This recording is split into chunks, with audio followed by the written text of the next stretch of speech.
Russian President Vladimir Putin's move to recognize the freedom of two breakaway territories in eastern Ukraine has sparked outrage, with NATO Secretary-General Jens Stoltenberg calling it a breach of international accords.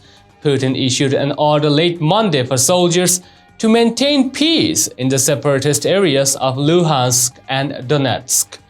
Welcome to next news hour. If you're new to the channel, tap on the subscription button and press the notification bell. Russia's efforts come after days of anxiety over its military engagement on Ukraine's borders, which has fueled concerns of a full-fledged conflict. In response, the US imposed economic sanctions on the rebel regions and threatened that more were on the way if needed. According to the White House, US President Joe Biden fiercely opposed Putin's move to unilaterally acknowledge the independence of Ukraine's eastern regions. Biden also assured his Ukrainian colleague Volodymyr Zelensky that the US will answer to additional Russian invasion against Ukraine promptly and firmly in tandem with its allies and partners. Jen Psaki, White House press secretary, said the US expected such action from Russia and was prepared to respond swiftly. President Biden will soon issue an executive order that will prohibit new investment, trade, and financing by US persons to, from, or in the separatist regions, she said.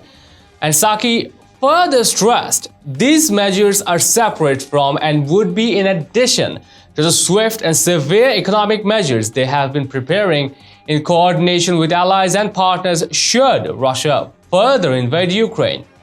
And in the meantime, Secretary of State Antony Blinken stated that the US will continue to defend Ukraine's national sovereignty as well as the Ukrainian government and its people.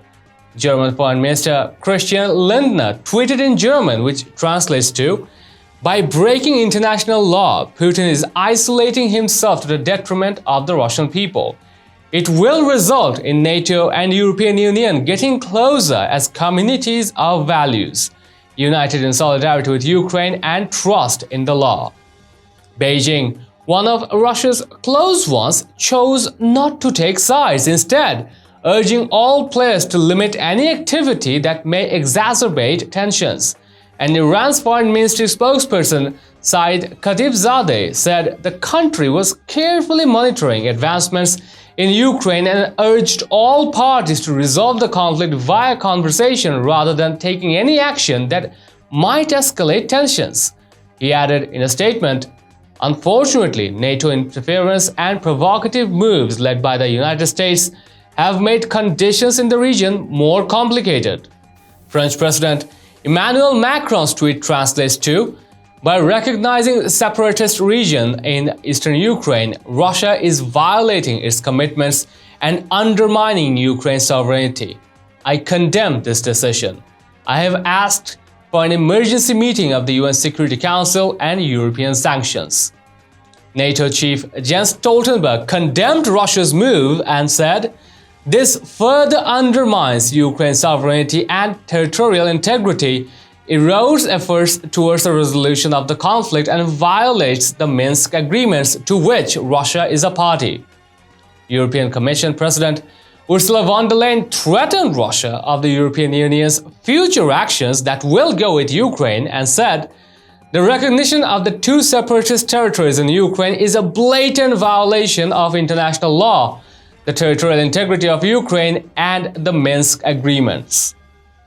UK Prime Minister Boris Johnson highlighted how Russia's move broke international accords and said, "The UK will continue to do everything we can to stand by the people of Ukraine with a very robust package of sanctions," while UK Foreign Secretary Liz Truss threatened Russia of sanctions and tweeted, "Tomorrow we will be announcing new sanctions on Russia in response to their breach of international law and attack on Ukraine's sovereignty and territorial integrity." A spokesperson for UN Secretary-General Antonio Guterres also fully supported Ukraine as he said, "The United Nations, in line with the relevant General Assembly resolutions, remain fully supportive of the sovereignty, independence, and territorial integrity of Ukraine within its internationally recognized borders.